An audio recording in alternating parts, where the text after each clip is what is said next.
नमस्कार दोस्तों, आज हम लोग गणना चक्र के पूर्वावलोकन की सीरीज में उत्तर प्रदेश स्पेशल के जो क्वेश्चन हैं उसको देखेंगे। पहला क्वेश्चन है, उत्तर प्रदेश की संस्कृति का एक ऐतिहासिक पूर्वकाल है। इनमें निम्नलिखित में से कौन सम्मिलित हैं? तो पहला है बुद्ध, राम, नवाब, महाराज। नीचे दिए कूट से सही उत्तर चुनिए। तो इसका सही उत्तर है सी, यानी कि तीसरा, चौथा और पहला। ठीक है, इसमें नवाब नहीं है। तो इतिहास के उपलब्ध स्रोतों के आधार पर 3 भागों में बांटा गया है: प्रागैतिहासिक काल, आद्य ऐतिहासिक काल और ऐतिहासिक काल। ऐसा काल जिसका ज्ञान पुरातात्विक साक्ष्यों यानी लिखित साक्ष्य का अभाव के आधार पर हो, उसे प्रागैतिहासिक काल। आद्य ऐतिहासिक काल में पुरातात्विक साक्ष्य के साथ साथ लिपि के साक्ष्य भी उपलब्ध हैं, किंतु लिपि अपाठ्य और दुर्बोध है, जबकि ऐतिहासिक काल का लिखित साक्ष्य उपलब्ध है और में पठनीय भी है। प्रश्न में दिए गए विकल्पों में से बुद्ध, नवाब तथा महाराज के संबंध में पर्याप्त प्रमाणिक साक्ष्य उपलब्ध हैं। राम के संबंध में जानकारी रामायण महाकाव्य से ही हो पाती है। यह भी लिखित महाकाव्य है, लेकिन इसे प्रमाणिक साक्ष्य के रूप में स्वीकार नहीं किया जा सकता।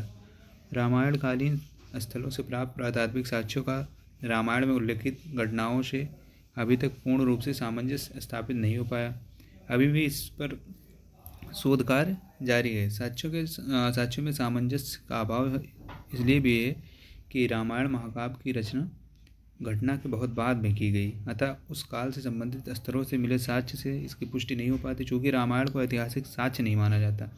साथ ही राम के बारे में जानकारी अन्य किसी ग्रंथ से न होने के कारण राम को ऐतिहासिक पूर्व काल में नहीं रखा जा सकता। हालांकि इस पर अभी और भी शोध की आवश्यकता है। दूसरा क्वेश्चन है कि गाजियाबाद जनपद में आलमगीरपुर से प्राप्त पुरातात्विक सामग्री प्रतिबिंबित करती है किसे? हड़प्पा संस्कृति, वैदिक संस्कृति, मौर्य संस्कृति या गुप्तकालीन संस्कृति। तो इसका सही उत्तर ए है। मेरठ जनपद में आलमगीरपुर से प्राप्त पुरातात्विक सामग्री हड़प्पा संस्कृति को प्रतिबिंबित करती है। इसकी खुदाई वर्ष 1958 में एकदत्त शर्मा द्वारा करवाई गई। हिंडन नदी के तट पर स्थित यह हड़प्पा सभ्यता का पूर्वी पुरास्थल है, जो हड़प्पा संस्कृति की उत्तरकालीन अवस्था का प्रतिनिधित्व करता है। प्रश्न में आलमगीरपुर गाजियाबाद में दर्शाया गया है, जबकि हड़प्पा संस्कृति का यह स्थल मेरठ में है। अगला क्वेश्चन है कि निम्न में से सिंधु सभ्यता से संबंधित कौन से केंद्र उत्तर प्रदेश में स्थित हैं? नीचे दिए कूटों से सही उत्तर का चयन करना है। पहला है कालीबंगा, लोथल, आलमगीरपुर और हुलास। तो इसका सही उत्तर है डी। कालीबंगा राजस्थान में तथा लोथल गुजरात में स्थित है। आलमगीरपुर उत्तर प्रदेश के मेरठ जिले में तथा हुलास सहारनपुर में स्थित है, अतः इसका उत्तर डी होगा। देवबंद आंदोलन यूपी यानी संयुक्त प्रांत में किस वर्ष में प्रारंभ हुआ था? तो कब हुआ था? तो 1866 में हुआ था।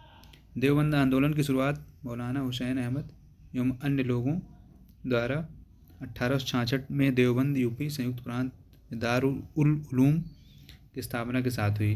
अगला क्वेश्चन है, उत्तर प्रदेश की सांस्कृतिक विरासत के संदर्भ में निम्नलिखित कथनों में से कौन से कथन सही हैं? पहला है, इस प्रदेश में के अनेक उत्खनित पुरास्थलों से वैश्विक संदर्भ में कृषि के प्राचीनतम प्रमाण प्राप्त हुए हैं। दूसरा है, प्राचीनतम प्राप्त कृषि अन्न, जौ और धान है। तो इसका सही उत्तर क्या हो जाएगा? इसका सही उत्तर क्या है? ए, यानी उत्तर प्रदेश प्रागैतिहासिक काल से समृद्ध सांस्कृतिक विरासत का धनी रहा है। ध्यातव्य है कि प्रदेश की बेलन नदी घाटी में स्थित कोल्डीवा को लंबे समय तक विश्व में धान की खेती का प्राचीनतम प्रमाण माना जा रहा है।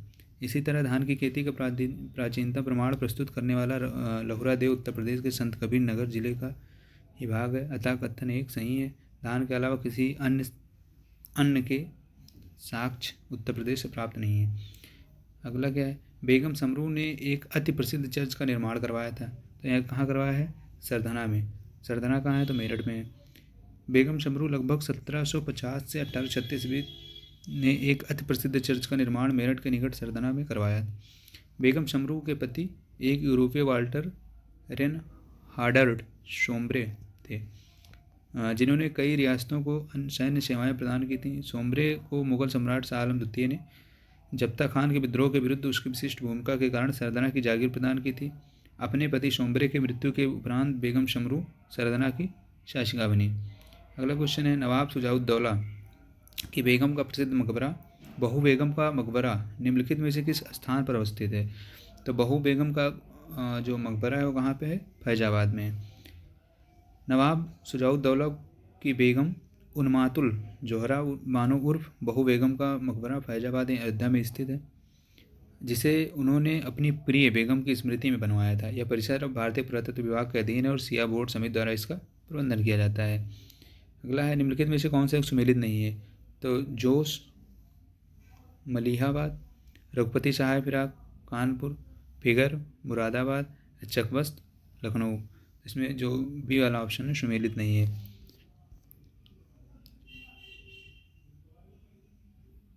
सही सुमेलन इस प्रकार है, जोश मलिहाबाद, रघुपति सहाय फिराक जो है गोरखपुर में है, और जिगर मुरादाबाद, चकबस्त लखनऊ। इलाहाबाद प्रयागराज रघुपति सहाय फिराक ने गोरखपुरी भी कहा जाता था की कर्मभूमि एवं गोरखपुर जन्मभूमि थी। वह इलाहाबाद विश्वविद्यालय में अंग्रेजी विभाग के शिक्षक थे। कानपुर से उनका कोई संबंध नहीं है। अगला क्या है, निम्नलिखित में युगों में से कौन सा एक सुमेलित नहीं है? अमीर खुसरो का संबंध एटा से, मिर्जा गालिब आगरा, जोश मलिहाबाद, राम प्रसाद बिस्मिल इलाहाबाद। तो राम प्रसाद बिस्मिल का जन्म कहाँ हुआ था? शाहजहाँपुर में। कब? 1897 में हुआ था। ये महान क्रांतिकारी और चंद्रशेखर आज़ाद के सहयोगी थे। काकोरी केस में वर्ष 1927 में गोरखपुर में इन्हें फांसी दी गई। अमीर खुसरो का जन्म 1253 ईस्वी में पटियाली यानी एटा में हुआ था। वर्तमान में पटियाली नवगढ़ जनपद जो कासगंज है उसमें स्थित है। मिर्जा गालिब आगरा तथा जोश मलिहाबाद से संबंधित है। अगला क्वेश्चन है, निम्नलिखित में से किसका जन्म आगरा में हुआ था? तो आगरा में दो लोगों का जन्म हुआ है। मिर्जा गालिब में मीर तकी मीर दोनों का जन्म आगरा में हुआ। अमीर खुसरो का जन्म पटियाली यानी कासगंज में तथा फिराक का जन्म गोरखपुर में हुआ था। अगला क्वेश्चन है, भारत सरकार के संस्कृति मंत्रालय ने आज़ादी अमृत महोत्सव के एक अंक के रूप में जून 2021 में शहीद राम प्रसाद बिस्मिल की जयंती उत्तर प्रदेश के निम्नलिखित में से किस स्थान पर मनाई थी? तो इसका ऑप्शन क्या हो जाएगा? शाहजहाँपुर में। 11 जून 2021 को केंद्रीय संस्कृति और पर्यटन मंत्रालय द्वारा आज़ादी का अमृत महोत्सव के हिस्से के रूप में शहीद राम प्रसाद बिस्मिल के जन्म स्थान उत्तर प्रदेश के शाहजहाँपुर में उनकी जयंती के अवसर पर विशेष समारोह आयोजित किया गया। 11 जून 1897 को शाहजहाँपुर में पंडित राम प्रसाद बिस्मिल का जन्म हुआ था। उन्होंने योगेश चंद्र चटर्जी एवं सचिंद्र नाथ सान्याल के साथ मिलकर अक्टूबर 1924 में हिंदुस्तान रिपब्लिकन एसोसिएशन की स्थापना की थी। काकोरी कांड अब जो काकोरी ट्रेन एक्शन में नाम से जाना जाता है उसमें अशफाक-उल्लाह खां, रोशन सिंह और राजेंद्र लाहिड़ी के साथ फांसी की सजा पाने वाले चौथे व्यक्ति पंडित राम प्रसाद बिस्मिल थे। इलाहाबाद स्थित अल्फ्रेड पार्क का पुनः नामकरण किया गया। इसका नाम क्या हो गया? तो चंद्रशेखर आज़ाद के नाम पर।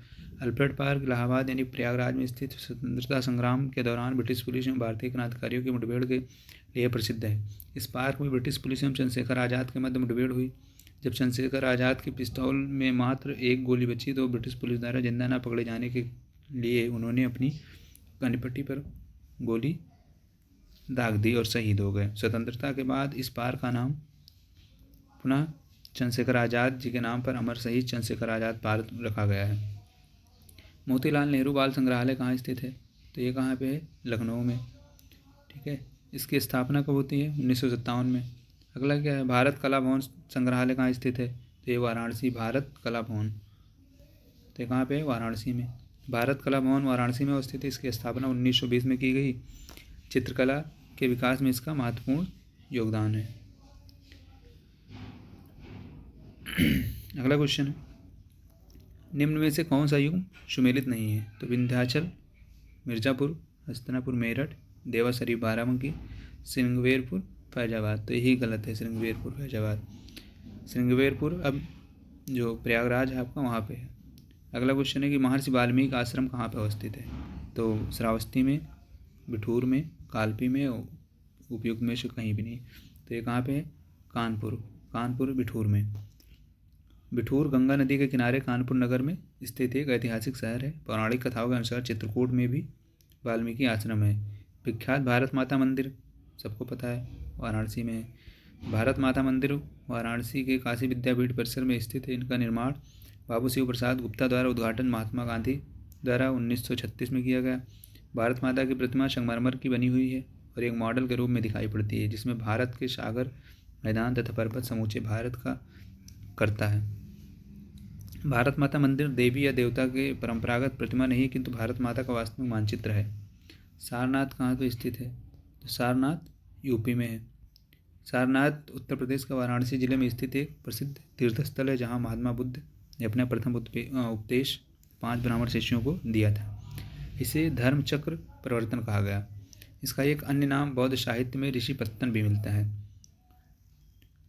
और मौर्य शासक अशोक ने इस स्थान की यात्रा कर यहाँ स्तूप एवं स्तंभ बनवाए थे। इनमें सिंह शीर्ष स्तंभ अत्यधिक प्रसिद्ध है।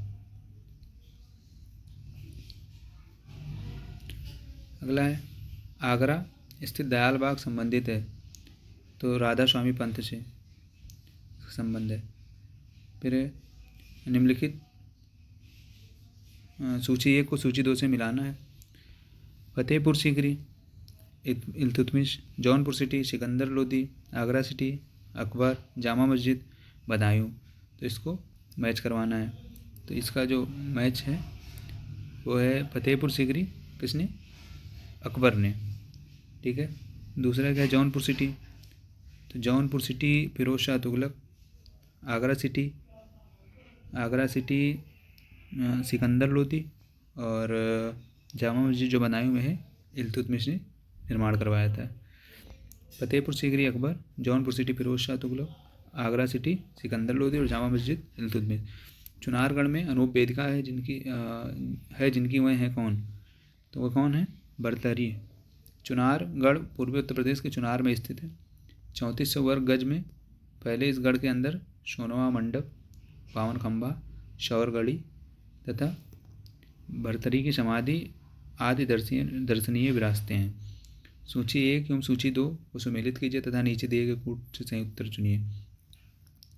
कनक भवन, बाराबंकी, कामदगिरी पर्वत, बांदा, कालिंजर दुर्ग, चित्रकूट और देवा शरीफ अयोध्या।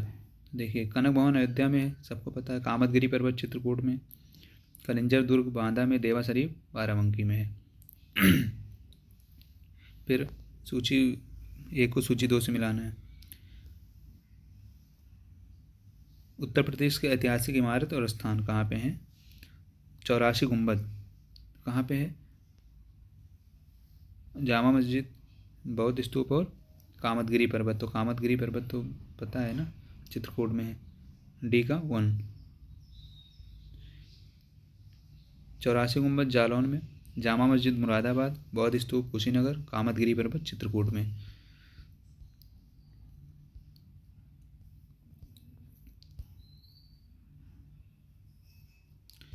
अगला है लखनऊ महानगर के संबंध में निम्नलिखित कथनों पर विचार कीजिए। 18वीं सदी के उत्तरार्ध में नवाब आसिफउद्दौला ने नगर को नियोजित तरीके से विकसित किया। ब्रिटिश काल में सर हारकोर्ट बटलर ने इसके सुगठित विकास पर ध्यान दिया। महानगर की कुल भूमि के 23% भाग पर रिहायशी क्षेत्र पाया जाता है। तो पहला और दूसरा सही है। 1775 में नवाब आसिफउद्दौला ने अपनी राजधानी फैजाबाद, जो अयोध्या है, उससे लखनऊ ट्रांसफ़र की और राजधानी को नियोजित रूप से विकसित किया। आगे ब्रिटिश रेजिडेंट हारकोर्ट बटलर ने भी इसके विकास में योगदान दिया। लखनऊ नगर निगम के सिटी डेवलपमेंट प्लान के अनुसार महानगर के 54.98% भूमि पर रिहायशी क्षेत्र विस्तृत है। पहली सूची को दूसरी से मिलाना है। ठीक है। कांग्रेस अधिवेशन वर्ष और उत्तर प्रदेश में कांग्रेस के अधिवेशन का स्थापना कब हुई? तो देखो, 1892 में इलाहाबाद में इसकी अध्यक्षता WC बनर्जी ने की। 1905 में वाराणसी में अध्यक्ष कौन थे? गोपाल कृष्ण गोखले। 1936 में लखनऊ में जवाहरलाल नेहरू। 1946 में मेरठ में JB कृपलानी। अगला क्वेश्चन है, निम्नलिखित में से उत्तर प्रदेश के किस जनपद में कालिंजर का किला स्थित है? तो कई बार रिपीट हो चुका है, बांदा में है। तो उत्तर प्रदेश के बांदा जिले में स्थित कालिंजर का किला बुंदेलखंड का ऐतिहासिक और सामरिक दृष्टि से महत्वपूर्ण किला था। प्राचीन काल में जैजाग भुक्ति साम्राज्य के अधीन था। 1569 ईस्वी में अकबर ने इस किले को जीत लिया और बीरबल को उपहार स्वरूप प्रदान किया था। यूपी की समय सीमा यूपी को समय समय पर दिए गए नामों से संबंधित वर्षों से सुमेलित करें तथा कूट से प्राप्त उत्तर प्राप्त करना है, बताना है कब क्या नाम दिया गया था।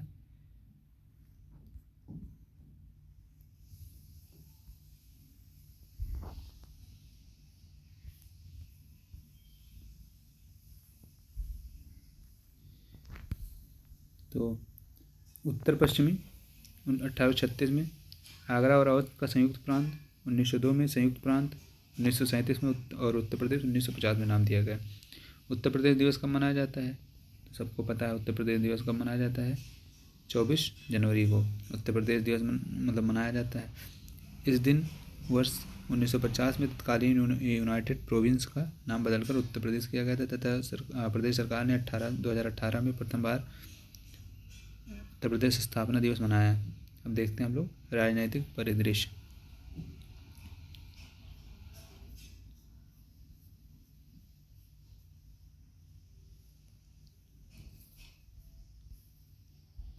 पहला क्वेश्चन क्या है, उत्तर प्रदेश के प्रथम राज्यपाल कौन थी? सरोजनी नायडू।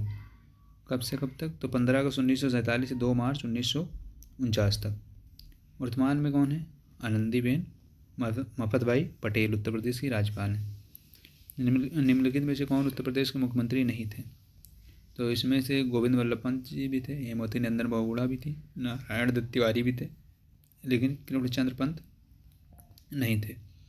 भारत सरकार अधिनियम 1935 के अनुसार संयुक्त प्रांत आगरा व अवध का आधिकारिक नाम संक्षिप्त करके संयुक्त प्रांत कर दिया गया। इस संयुक्त प्रांत के पहले मुख्यमंत्री सर नवाब मोहम्मद अहमद शहीद खां यानी नवाब छतारी 3 अप्रैल 1937 से 16 जुलाई 1937 तक थे। उनके बाद पंडित गोविंद वल्लभ पंत जी 17 जुलाई 1937 से 2 नवंबर 1939 तक, फिर 1 अप्रैल 1946 से 25 जनवरी 1950 तक प्रीमियर वही जो पहले मुख्यमंत्री थे वो बने, तथा 26 जनवरी 1950 से 27 दिसंबर 1954 तक लगातार उत्तर प्रदेश के मुख्यमंत्री रहे। चूँकि 24 जनवरी 1950 को संयुक्त प्रांत का नाम परिवर्तित करके उत्तर प्रदेश कर दिया गया, इसलिए उत्तर प्रदेश के प्रथम मुख्यमंत्री पंडित गोविंद वल्लभ पंत थे। हेमवती नंदन बहुगुणा 8 नवंबर 1973 से 4 मार्च 1974 तक तथा 5 मार्च 1974 से 29 नवंबर 1975 तक लगातार 2 बार मुख्यमंत्री रहीं। नारायण दत्त तिवारी 21 जनवरी 1976 से 30 अप्रैल 1970 तक और 3 अगस्त 1984 से 10 मार्च 1985 कई बार ये मुख्यमंत्री रहे उत्तर प्रदेश के। कृष्णचंद्र पंत गोविंद वल्लभ पंत के पुत्र थे। उन्होंने कैबिनेट मंत्री के साथ योजना आयोग के उपाध्यक्ष के पद भी सुशोभित किया और परंतु कभी भी यूपी के मुख्यमंत्री नहीं बने। आगे नीचे उन व्यक्तियों की सूची है जो उत्तर प्रदेश के मुख्यमंत्री रहे, कौन कौन से हैं? तो चौधरी चरण सिंह, कमलापति त्रिपाठी, संपूर्णानंद और सुचेता कृपलानी।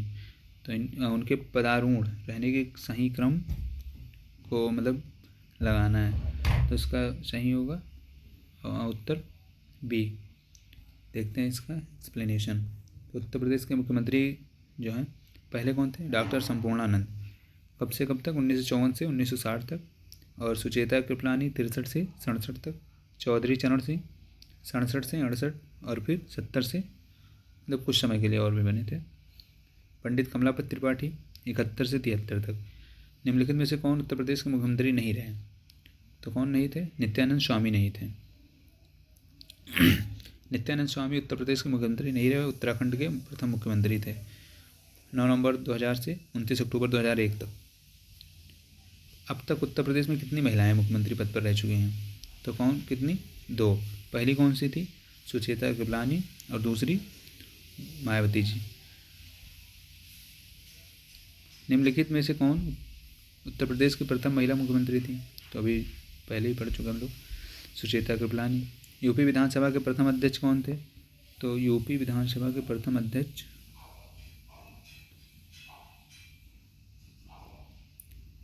अब इसका आंसर भी है भारतीय गणतंत्र में 2 फरवरी 1950 को नए संविधान के अनुसार उत्तर प्रदेश राज्य विधानसभा का प्रथम सत्र प्रारंभ हुआ और पुरुषोत्तम दास टंडन प्रथम विधानसभा अध्यक्ष बने।